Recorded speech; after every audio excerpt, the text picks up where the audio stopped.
Morning, dear children. Good morning, all of you. Today we are going to start with lesson 5, Water on the Earth. Water on the Earth. Our chapter 5 is Water on the Earth. So, see children, without water we can't survive on the earth, right? We all are aware of this. So, today's chapter is Water on the Earth. Before going to learn, we see this warm-up part. Look at the pictures.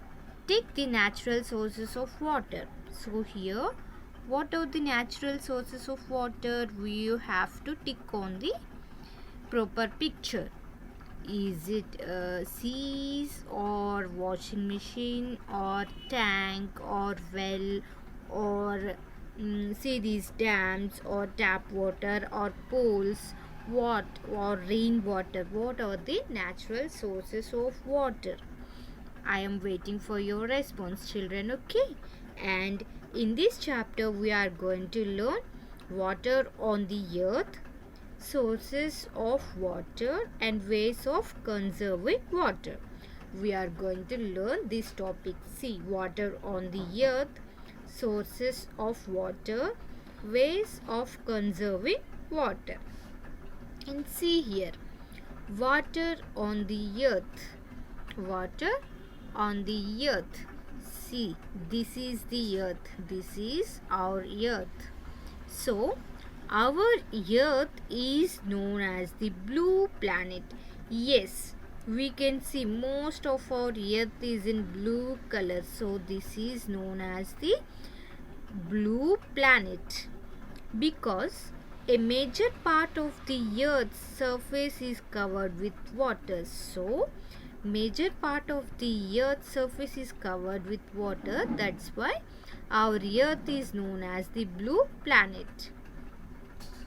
3/4 of the earth's surface is covered with water. So 3/4 of the earth's surface is covered with water. So that's why our earth is known as the blue planet.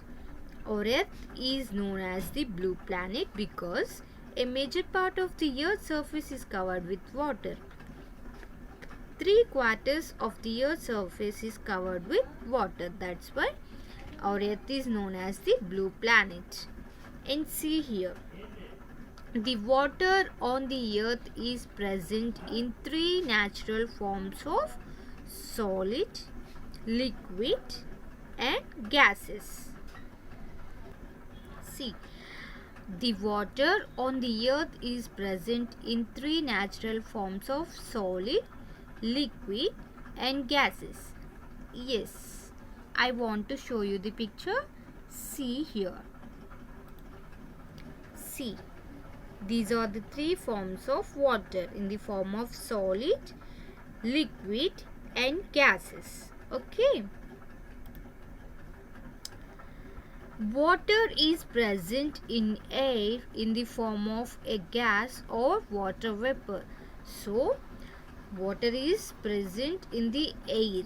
Water is also present in the air in the form of a gas or water vapor. See, I will show you clearly in this picture. See here, in the form of water vapor, in the form of gas, water is present in the air.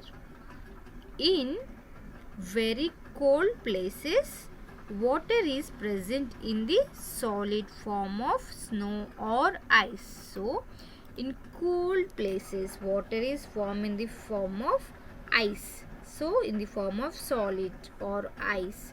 So, in air, it is present in the form of gas or water vapor.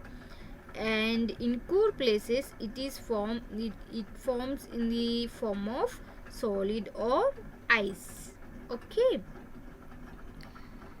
The water we drink is in liquid form. So, what we drink daily, what we use daily, that is in the form of liquid form. So, water has been formed in the form of 3 ways. See, in solid, like gas, like liquid. Okay. Now, See this activity. Join the dots to get the different form of water. Name them. You have to join all these dots and you have to name these pictures, whether it is in the form of gas, liquid or solid. Okay, children? See here. Sources of water. Once look at this value tip. If you accidentally drop ice cubes, don't throw them in the sink. Drop them in a house plant instead. So, if ice cubes after some time with the temperature it becomes into liquid, so drop them in the house plant instead of dropping them in the sink. Okay, and have you think about this? What are the dry, hot and sandy places with very less water called? I want your feedback, children, for that. Okay, see here, sources of water. Rainwater is the most important natural sources of water. Yes, rainwater is the most important natural sources of water. I will show you the picture. So see here, rainwater. So rainwater is the most important natural source of water.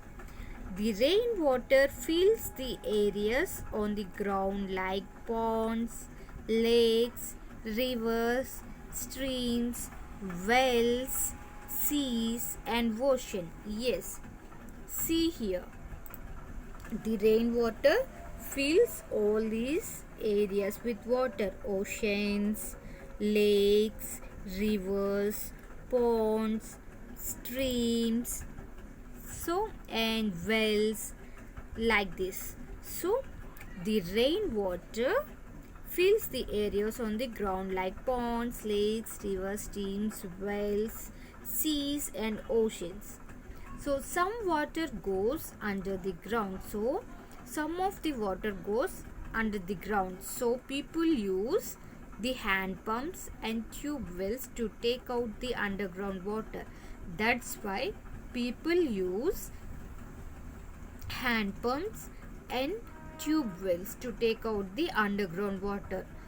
We know that some water goes under the ground. In order to take that water out, people use these hand pumps and tube wells. Okay, we will see this water cycle, saving water, storing rainwater, all this part in our next class. Children, once go through the water on the earth and sources of water. Okay, if you have any doubts you can reach out to me. Bye children, thank you.